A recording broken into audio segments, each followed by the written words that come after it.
When you're poor in the country and nothing's in the budget, you can try your hardest, can't buy you justice. Wanna jump in the truck and go and grab the musket. That's what you call Bayou Justice. Bayou Justice. Bayou Justice. Who really knows the truth and can you really trust it? Bayou Justice. Bayou Justice. You can try your hardest, can't buy you justice.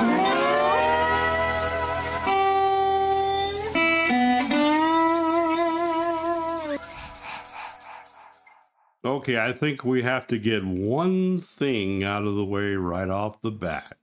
Let's see, you're going to jump over here real quick and check this out. Someone saw Barbara's silver Toyota parked in the woods off of a hunting club road. For a clean, well-maintained vehicle like that to be parked off into the woods on a hunting club road was just very suspicious and out of place. Her keys were found lying in the gravel road beside the car. But by the time police were able to get a tow truck to bring her vehicle in for investigation, a downpour of rain compromised the evidence.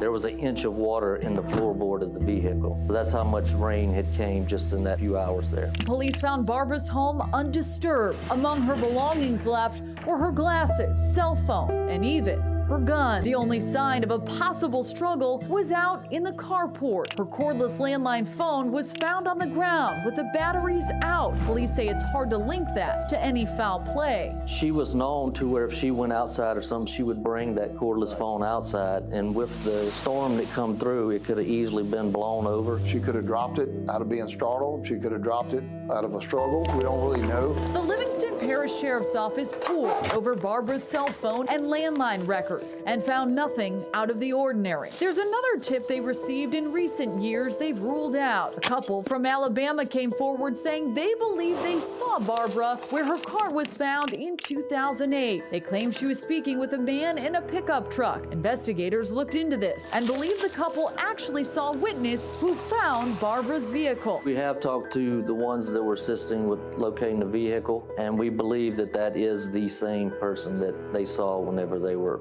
passing going to Alabama. Okay. Let's talk about this for a minute.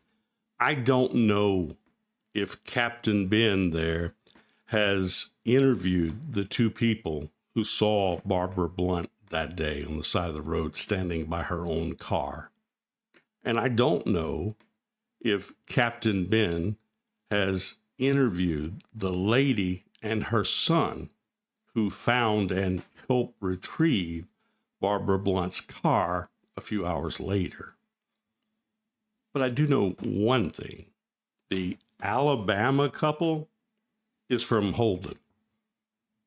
The man retired from the Exxon refinery before they moved out of state. He spent most of his life in Holden, and this couple that passed Barbara Blount on the road, they didn't know Barbara Blount, that's true. But guess what? They went to church with the lady whose son found the car.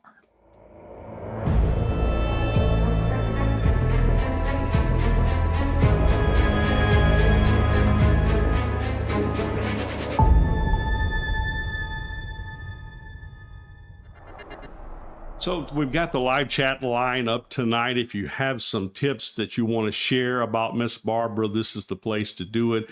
If you want to correct anything that I get wrong or anybody gets wrong, or just share any ideas for what may have happened to Barbara Blount, do it here tonight. We've got a live chat that's going on, and then there's going to be YouTube comments after this is over, because it's going to go there on YouTube for people to check out.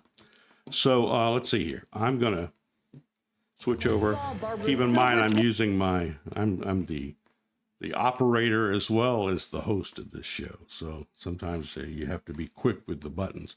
I wanted to tell you,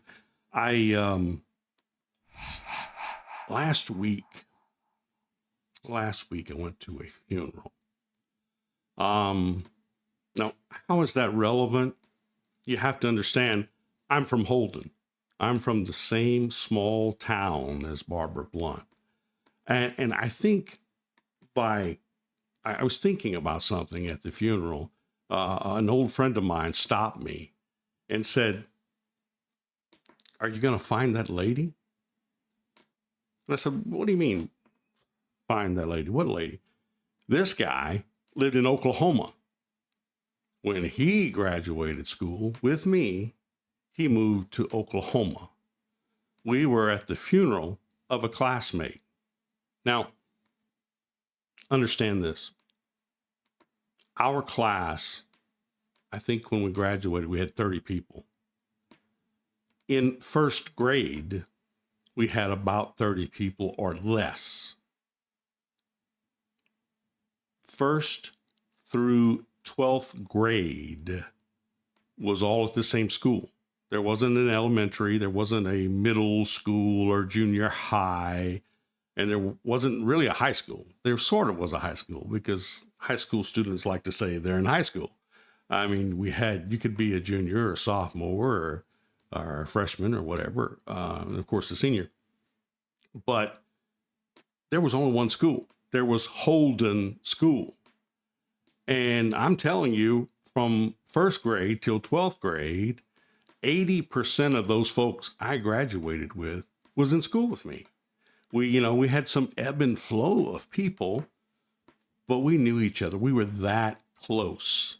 And we lost one of our own, one of the guys that started with us back in first grade. And this guy that stopped me, he was my next door neighbor in Holden. When I say that we had less than 30 people, understand that when I was in, I guess, the equivalent of junior high, maybe freshman high school, I was the editor of the school newspaper. And I remember distinctly at that time, we had about 1,200 students in the whole school. So you can just imagine if their school is no bigger than that, how big is the town? And this is where Barbara Blount disappeared. This was a lady that I would see. I didn't know her. I didn't go. I think I occasionally went to a vacation Bible school at Magnolia Baptist Church. But otherwise, I was at Holden Baptist Church, the other Baptist church in town. But we had a limited number of churches, just a handful of stores, and they were far apart. It was a rural area.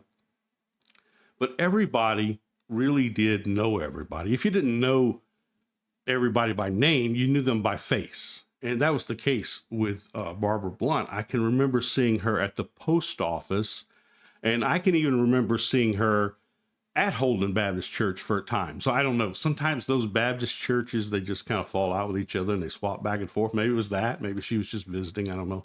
And I'm sure I saw her in the store occasionally. But it was just that way. You saw the same people over and over. And you might know, well, that person is related to that person. I don't know who that is, but I think that's Joe's cousin. And that's just the way it was. That was life in rural Livingston Parish.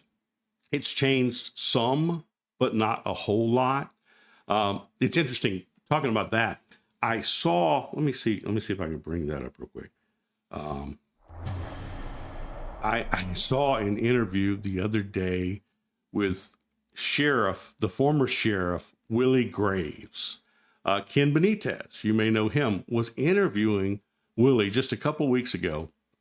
And he was asking Willie about the appeal of Odom Graves. He said, how was it that Odom Graves seemed to know everybody in the parish? And he gave an explanation that really hit home. Let's see if I can pull this up real quick. It's this That time in the history of Livingston Parish, still a relatively small rural parish where you could have that personal connection with a lot of people. I remember vividly as a kid, I could be riding down one of the highways, one of the roads in Livingston Parish with Daddy, and he would say, so-and-so lives there, so-and-so lives there, so-and-so lives there. He knew people by their names throughout the parish. You could pick any road, and he knew who they were. He knew their family. And it's almost impossible these days to do that. But he was at the right place at the right time, having the nature that he had, the service heart that he had, and the ability to reach people on such a personal level like he did. And you didn't have to be the sheriff to be in that position. My dad, my mom used to say Dad does charity work for everybody because that was it. He was always helping people, but he knew people everywhere, and we were related to people everywhere. Everybody helped everybody. That's just the way it was in Holden and that part of Livingston Parish. And Holden probably was one of the last strongholds. You know, Willie was talking about when his father was sheriff before him and how close it was and how everybody knew everybody. I don't think it was that way when Willie was sheriff. He knew a lot of people, but he didn't know everybody. And certainly his chief deputy, Jason Ard, who's the current sheriff, certainly doesn't know everybody. So the parish has grown a lot. We've had a huge influx of people, but not so much in Holden. Holden is still very, very small. Not as small as it was when I was young, but still small. And I say all of that so that you understand, if Barbara Blount went a quarter mile from her house and pulled over on the side of the road to talk to somebody, she was talking to somebody that she knew. And guess what? Probably everyone else in the neighborhood knew that person. Everyone else in the town, at least half the town, probably knew this person. And if you took the description of that vehicle of the guy that she was talking to, there probably weren't more than 2 or 3 of those in the parish, more or less in the town. So it shouldn't be that hard. Now, maybe you run the guy down and he says, oh yeah, I stopped and talked to Miss Barbara and blah, blah, blah. And it's just another peg in the timeline. You find out, okay, he's innocent, but she must have ran into somebody after that or something.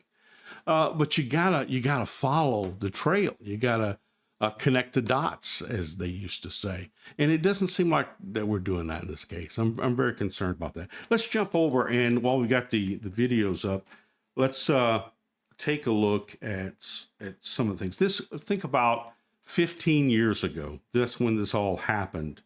And it went like this. I think the first report probably came from Channel 9, WAFB. Livingston Parish detectives say they've exhausted their search for Barbara Blount in her Holden neighborhood. Since Saturday, law enforcement and volunteers have been combing the 1-mile radius around where Blount's Toyota Camry was found Friday. The Sunday school teacher disappeared last Friday around noon. Family members say Blount told a neighbor that she was going home to clean her kitchen. She has not been seen or heard from since. Blount is 5'7" with dark brown hair, hazel eyes. Detectives are discussing which area they will search next. And a 15-year recap from Channel 9. Today marks 15 years since Barbara Blount vanished from her home in Livingston Parish. Many of you probably remember the case. In 2008, the then 58-year-old kind of disappeared in the middle of the day from her home on Highway 1036 in Holden. Investigators say there were no signs of forced entry or any kind of struggle. They believe she was lured from her home. In fact, they found her car not far from her home in a wooded area.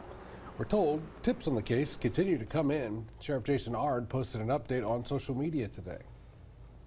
Right now, we actually have gotten some information that I feel like is going to be very good information.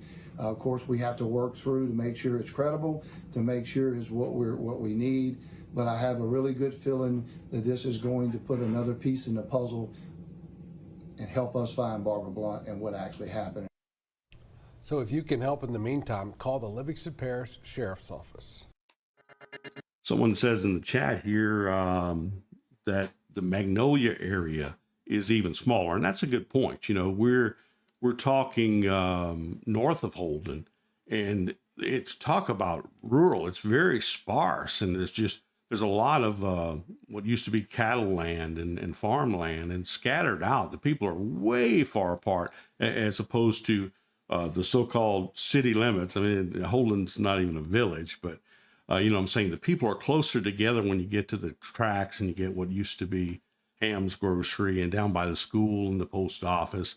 People are closer together. But when you get way up there, where the Magnolia Baptist Church is, where Miss Blount went to church, and she lived just down the road that was right beside that church. My father-in-law lives there, as well as my brother-in-law lives on that road.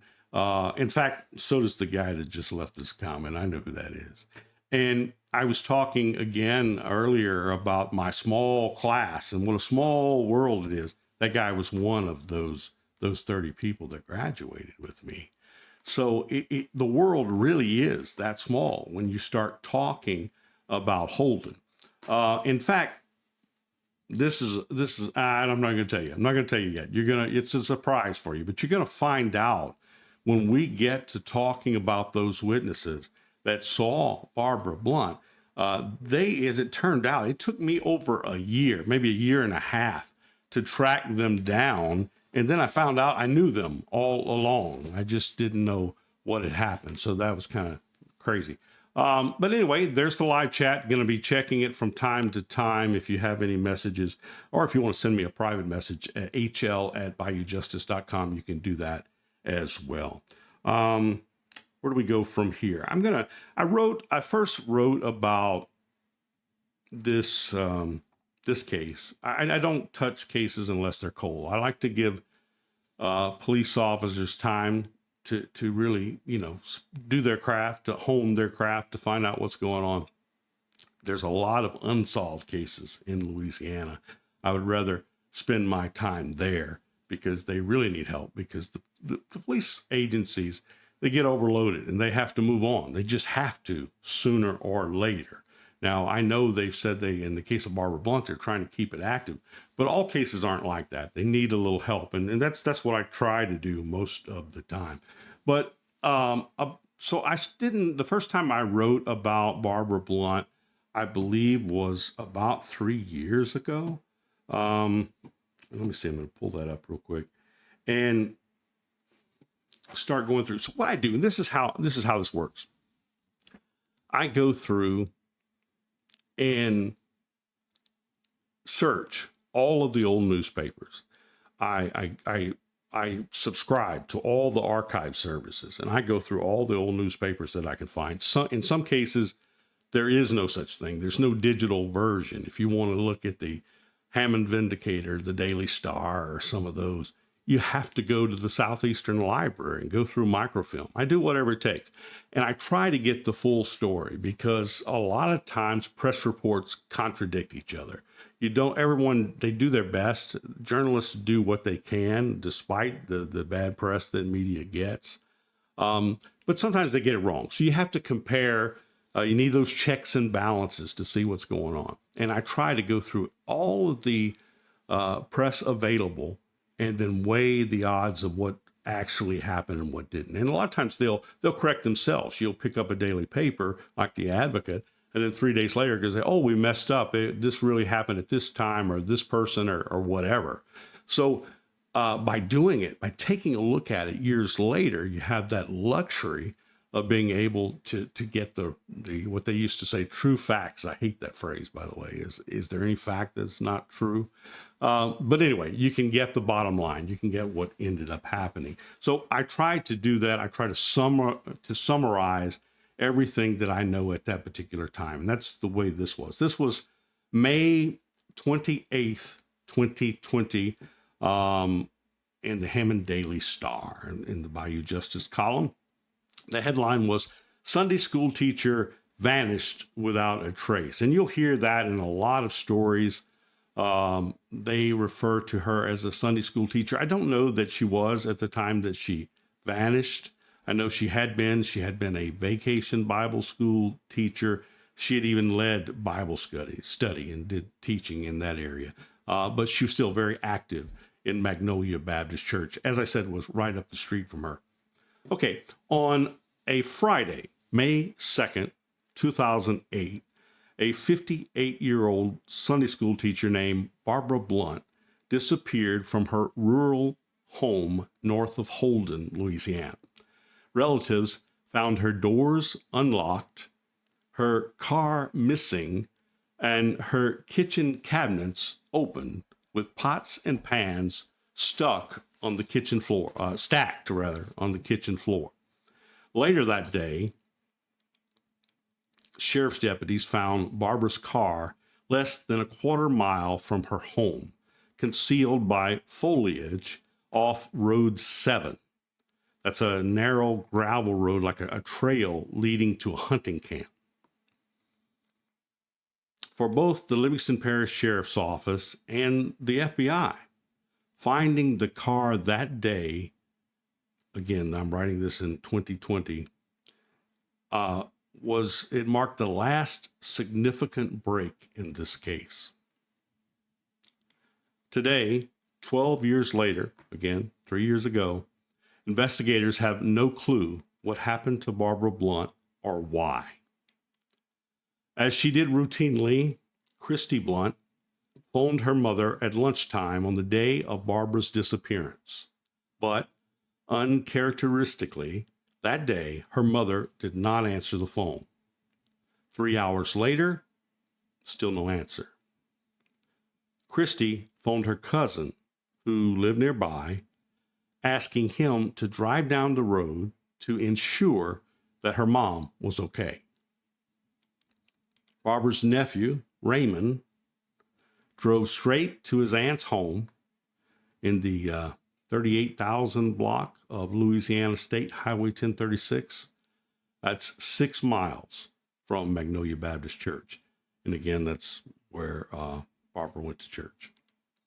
Raymond found the back door of the leading out to the carport ajar, open approximately 3 feet. And I've heard other people say 6 inches, so there's some contradiction that I've heard since then.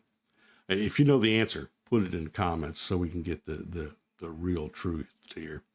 And inches away, he also saw Barbara's portable house phone. You remember those things, the ones with the antenna, before cell phones were as common as they are. I think they still had them then. But the house phones had the antenna and the battery inside, and you'd pack it around, look like a walkie-talkie or something.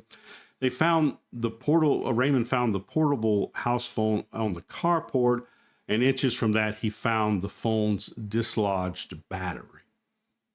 And as you saw the sheriff say earlier, that really doesn't mean anything. If she took it outside often and the weather started, it could have just fallen off wherever she put it. She didn't necessarily throw it down, or somebody grabbed her and she dropped it. Not necessarily. We don't know for sure there's any foul play there. And again, nothing else in the house was out of order. The reason I'm kind of getting ahead of myself, but the reason the pots were where they were is she was cleaning the house. Raymond described the scene to Christy over the cell phone while she urged him to enter the house. Inside, he found his aunt's cell phone and her glasses, 2 items Christy said her mom rarely left the house without. Raymond walked room to room calling for his Aunt Barbara Ann without hearing a response. He noticed the 3rd item Barbara never left home without on the dresser in her bedroom, her loaded .38 revolver. Next to the revolver stood a bottle of men's cologne. It belonged to Raymond's Uncle Junior. He had died 4 years before that. Henry Ewell Blount Jr. grew up in Holden. He regularly drove to Barbara Ann Barber's family's home in Bogalusa until he eventually won Miss Barbara over. When they married, the couple settled in Holden. There, they raised 2 children, a few dogs, chickens, and some cattle. Junior Blount, though, died on June 25th, 2004, at age 55. That morning, driving a gasoline tanker truck owned by the Lard Oil Company, he picked up more than 8,000 gallons of fuel at the Chalmette refinery. According to co-workers in the Denham Springs office, Junior Blount had an impeccable driving record before that accident. However, leaving the plant that morning, investigators said Junior crossed the railroad track in front of a Norfolk Southern freight train. Signals marked the crossing, but without any automatic arms to stop the traffic, Customarily, only light traffic moved through this intersection. But still, trains had the right of way even when the traffic lights had turned green. Ronnie Alonzo, a St. Bernard Parish School Board administrator, he was standing outside the school's district administration building. This was less than a block away from this accident, and he heard the long train whistle. As he turned to look, the engine plowed into the tanker's center. It was slow motion, like something out of a movie, he said. The train lifted the tanker and turned it on its side. And as it turned on its side, the tanker cracked. You could see liquid coming out. And seconds after the liquid came out, the flames started rolling. The resulting explosion sent flames between 50 and 60 feet into the air. And the billowing black smoke drifted overhead for days, visible throughout metro New Orleans. And I talked to people who lived in the city at that time, and they said exactly that. It was just like a perpetual rain cloud that would not go away. Junior Blount died in that explosion, along with the train engineer Dennis Vinson, 58, of Covington, conductor Anthony J. Tony Mills, also 58. He was from Carrier, Mississippi. A third railroad employee lived in Chalmette, brakeman Charles Labella, 58. He jumped to safety before the metal on the train actually started to melt. Interviewed in the Locomotive Engineers and Trainmen Journal, a newspaper sponsored by the locomotive unions, union members lashed out at Junior Blount following his death. They threatened a lawsuit against his employer for, and I quote, the murder of their brothers. Left a widow, Raymond's aunt mourned her husband's death for 4 years. Her children also mourned. But Christy said in multiple interviews that her father's death brought her and her brother Ricky closer to their mom. Both lived down the street, but usually ate their meals at Mom's house. The afternoon that Raymond went looking for Aunt Barbara, he found pots and pans stacked outside cabinets and the windows open in Barbara's kitchen. Spring cleaning, Christy told Raymond as he expressed concern about the cool breeze blowing through the house and the rain beginning to fall outside. Christy told Raymond to close the windows. She had left work and she was on her way to help find her mom. Just up the road, a teenager recognized his former vacation Bible school teacher's car, partially hidden by trees and shrubbery near a gravel road off Louisiana Highway 1036. This is a quarter mile from Miss Barbara's house. When the teenager told his mother, Christine, she phoned the Livingston Parish Sheriff's Office. Again, this was published in 2020 in the Hammond Daily Star. At 4:15 that afternoon, sheriff's deputies met Christine and her son at the crime scene, a quarter of a mile from Barbara's house. They found Barbara's silver 4-door 2006 Toyota Camry parked 25 yards off the main road, partially concealed between two trees. Her keys were half buried in gravel approximately 20 yards from the car. By that time, Christy and Raymond had also called the police. And later, a passing couple concerned phoned Crime Stoppers and reported seeing a woman matching Barbara's description standing outside her car that day. She wore a tank top and pinstripe shorts and purple Crocs on her feet. Again, this is what the couple told Crime Stoppers all that time ago. The couple told Crime Stoppers that Barbara's troubled expression ate away at them until they called the hotline. The man said he saw another man parked near Barbara in a late model pickup truck near her car. On the 10th anniversary of Barbara's disappearance, Livingston Parish Sheriff Jason Ard called a press conference to ask the public for information that could help his detectives in this investigation. Somebody knows something, the sheriff said. Even if you've given us information in the past, give it to us again. The sheriff pleaded, we don't want to miss anything. The sheriff said his investigators interviewed family members and contractors who visited Barbara Blount's property in 2008. And they even polygraphed some of those.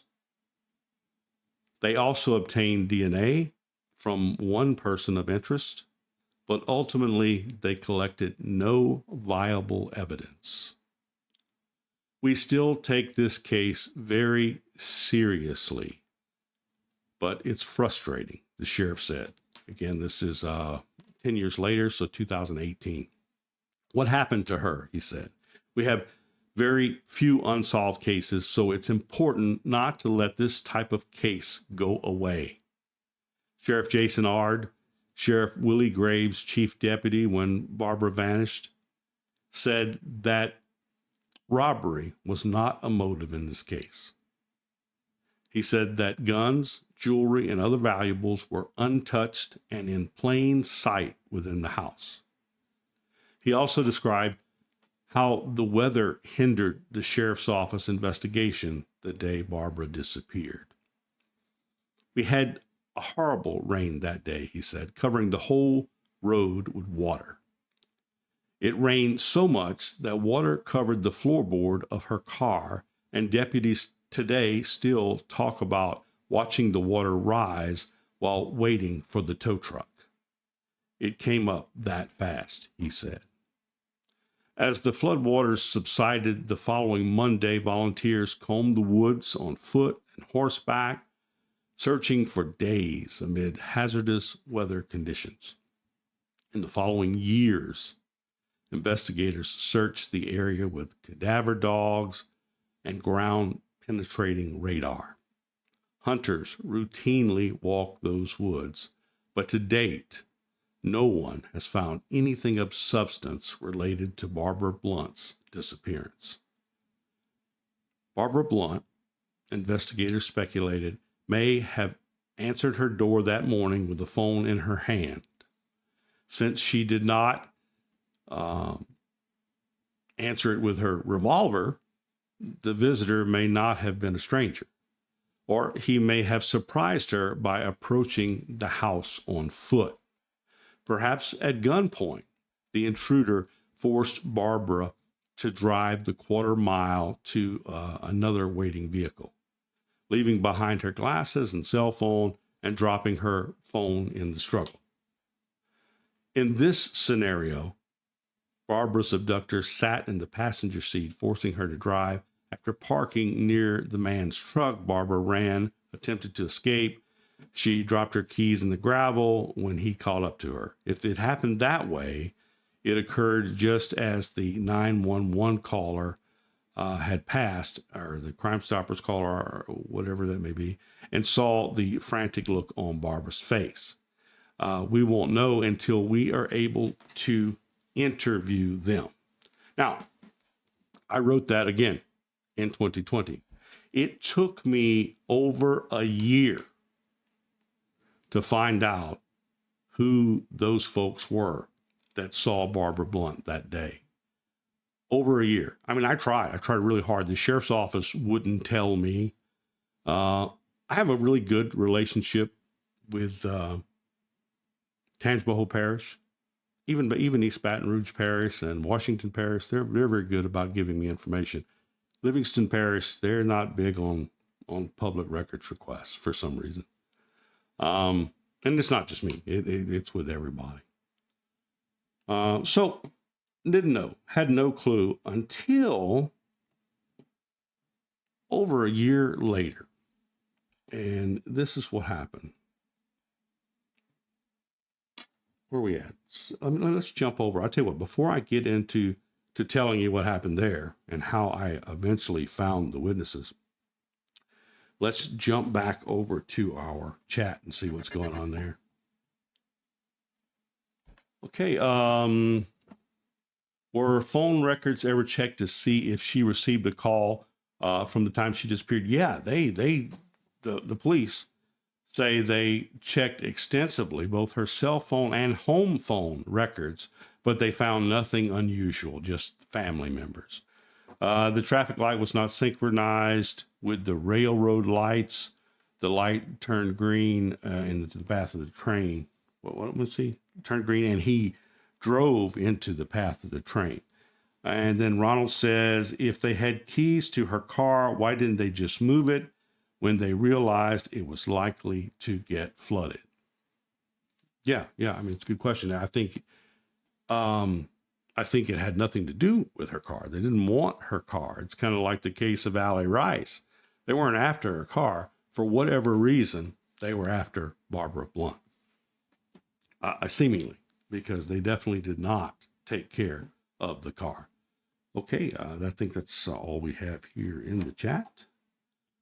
So again, we'll go back and I'll pull up the other report. And this is, again, a little over a year later. It also ran in the Hammond Daily Star. It also ran in the West Baton Rouge paper and the St. Helena Echo, I believe, or so one of the St. Helena papers. Anyway, Barbara Blount abduction, eyewitnesses speak out. Last year, Livingston Parish Sheriff Jason Ard asked 2 social media celebrities to help find a missing Sunday school teacher and gave them full access to his office's private case files. Inside those files, Woody Overton and Jim Rathman, both former Livingston Parish deputies, learned that investigators interviewed 2 eyewitnesses who saw Barbara Blount within minutes of her abduction, standing on the dirt road where police later found her abandoned car.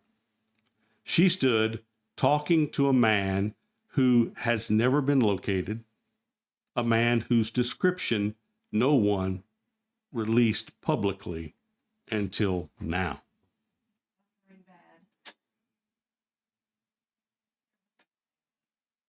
Oh my goodness. So my wife is telling me that we're dealing with some buffering. Well, that's the problem of dealing with live. And I guess I'm a glutton for punishment. I could pre-record these and I wouldn't have to, but I think there's value in getting live feedback from folks. And that's what I'm hoping for. But we may get to a point where we just have to quit trying to do the live because I use Spectrum internet and it's not reliable. It's just really not. Sometimes I do wonderful as far as bandwidth and sometimes it slows down. So if something happens and we do not end up with a good enough recording, I will re-record some of this. Okay, Bayou Justice has since located eyewitnesses Wesley and Terry Collins, and this report recounts their full story publicly for the first time. All we want to do is help find this lady, Terry Collins told me. I don't understand why they haven't found the man by now. Very few people traveled Highway 1036 in those days. Somebody knows who this man is. We heard someone said he drove a white Chevrolet truck, and that actually was said by Woody Overton, and he allegedly had access to the police file. So that was kind of strange because that's not what they reported to the police. And we'll get into that. We heard someone said he drove a white Chevrolet, but we saw him in a silver Ford truck. The truck wasn't small either, Wes Collins added. It was a full-size truck, an F-100 or maybe a 150, but not a four-wheel drive. Wesley Collins grew up in Louisiana, but in 2008, he and Terry lived in Fort Payne, Alabama. Before Barbara Blount vanished, Wes, Terry, and their three youngest children were visiting relatives in Holden. They likely witnessed Barbara Blount's abduction as they left the area heading back to Alabama.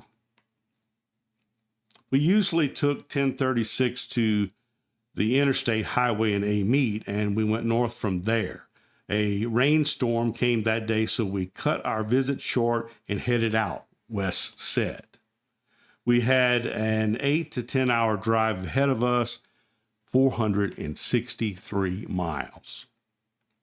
On a Friday afternoon, May 2nd, 2008, Barbara Blount, a Sunday school teacher at Magnolia Baptist Church in Holden, left her country home, drove a quarter mile down the street, and disappeared. Soon after, a passing teenager recognized her car in the woods by Road 7, a dirt road into a hunting camp, and the teenager phoned the Livingston Parish Sheriff's Office. And actually, it was the teenager's mother that phoned. On the dirt road, the concerned teen also found a set of car keys several yards from the abandoned vehicle. With a deputy en route to the possible traffic accident, they didn't know. All they knew was the car was in the woods. Barbara Blount's daughter and nephew phoned police and reported that she was missing. Back at her house, investigators found Barbara's cordless home phone outside and her eyeglasses and cell phone just inside a locked door left open. Inside, on a dresser, investigators found a handgun, the one that Barbara owned, and they also located her purse and her wallet. Her daughter told police Barbara Blount never left home without those things. We saw her standing in the misting rain, Terry remembered. She had keys in her hand and something else. I really thought it was glasses or sunglasses or something. I can't be sure, but that made sense to me since taking off your glasses was something that you would do when the rain started. We had just come around a curve, Wes said, and we were pulling our camper. We had to slow in that curve. That's really how we happened to see her as clearly as we did. Wes drew me a map that day. Okay, I'm going to stop. I'm going to stop right here and tell you how this happened. I mentioned that my father-in-law lives on Highway 1036, and he has since I was in elementary school. My wife and I dated in school. We knew each other since, we were kids. And her father, Jim Collins, is Wes Collins' brother. So about between my first column on Barbara and the second, Wes and his wife moved back down here.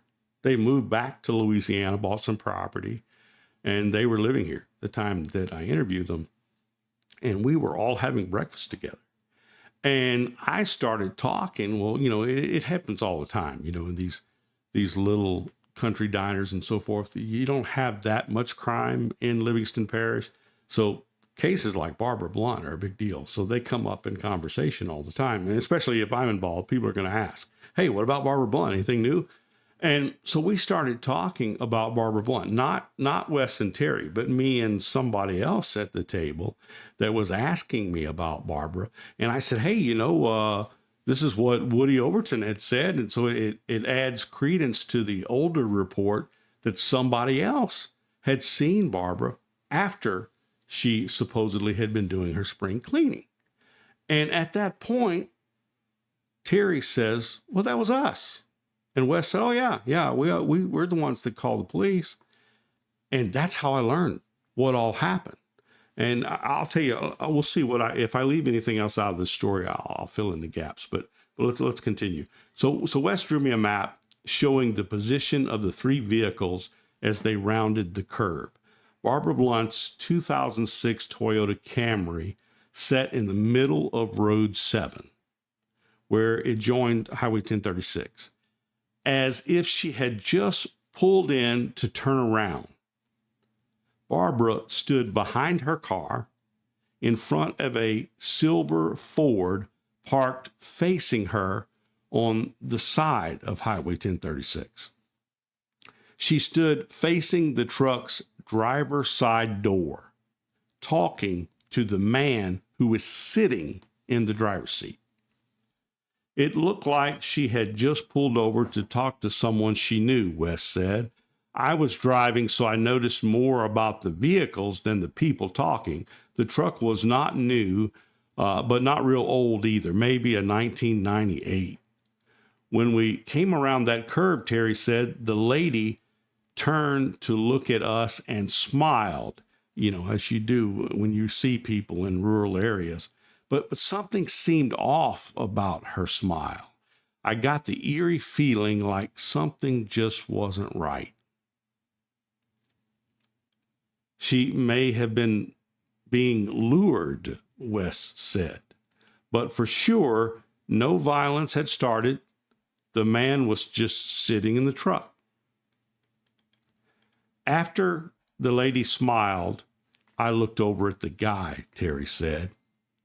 He wore mirrored glasses like state troopers wore back then. And he had light-colored hair, blonde or maybe bleached with dark roots, almost like a bowl cut, it seemed. His face was thin and kind of sunken in. Sallow, Wes added to the description. The man kept a blank expression as we passed, Terry said, but when I made eye contact, he kind of slumped down in the seat and pushed his head back towards the door panel, like he didn't want us to see his face. By week's end, Wes and Terry were back in Fort Payne, Alabama. When Terry read of Barbara Blount's disappearance on social media, she phoned the Livingston Parish Sheriff's Office. Although Terry did not know the victim, she described the lady perfectly, including the striped shorts and unmatched shirt that Barbara wore that day. She later got a call from Detective Chuck Watts, who instructed her and Wes to report to the Norfolk Police Department to review mugshots. So they actually went there and participated in what you would call a photo lineup today. The couple selected Barbara Blount from a collection of photographs. They identified a picture of Barbara Blount. But none of the mugshots provided resembled the man in the silver Ford that they could tell. Later, Wes and Terry returned to Louisiana and escorted detectives to the scene where they saw the lady standing. They took them right back to the site, and it was exactly where Barbara's car was found. Detectives confirmed the location was within yards of where they found Barbara Blount's empty car. Perhaps the man Barbara stopped to talk to was a friend, or perhaps a stranger uninvolved in her disappearance. If so, Why has he not stepped forward, admitting he was the last person to see Barbara Blount the day she vanished? And why is this man not assisting police finding out what really happened to her back in 2008? Those are the questions that Wes and Terry asked me that day, and those are the questions that I ask myself every day.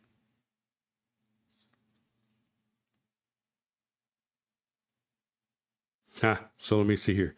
Ronald says, I thought the buffering was on my end. Well, my wife shouldn't have told you. Ronald said, I was referring to the cops. You said they found the keys half buried in the gravel by the car, so assumed that this was prior to the flooding. Yeah, so what happened was the young man was coming from Holden School, same school I was describing earlier, and he was on his way home. He lived right up the street from Miss Barbara. And he saw the car, got out, walked over there, and when he was walking back, he found the keys in the gravel, and he ultimately gave them to the police. So that's the whole story of where the keys came from. So all this time has passed, and that's all we know. The sheriff, as you saw earlier, announced that there is new information. But you got to remember, this is an election year. I hate to say that. I'm not political. My friends will tell you, I don't talk about politics. But the last, it's kind of like the cry wolf thing, you know. There was a time when Sheriff Ard brought all the family to a press conference and said, oh, we're on this. We're going to make this happen. And we're close. We're close.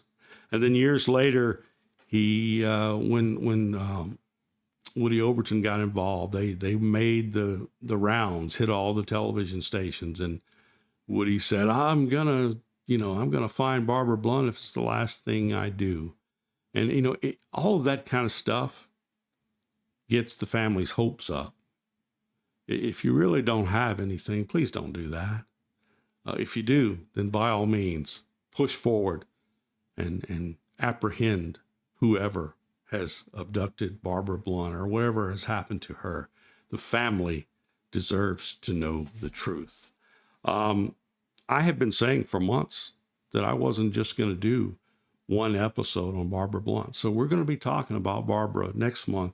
And if necessary, we will do so throughout the entire month of October.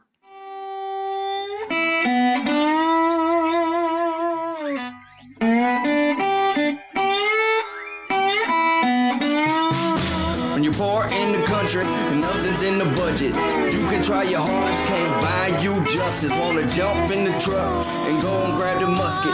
That's what you call Bayou Justice. Bayou Justice. Bayou Justice. Who really knows the truth and can you really trust it? Bayou Justice. Bayou Justice. You can try your hardest, can't buy you justice.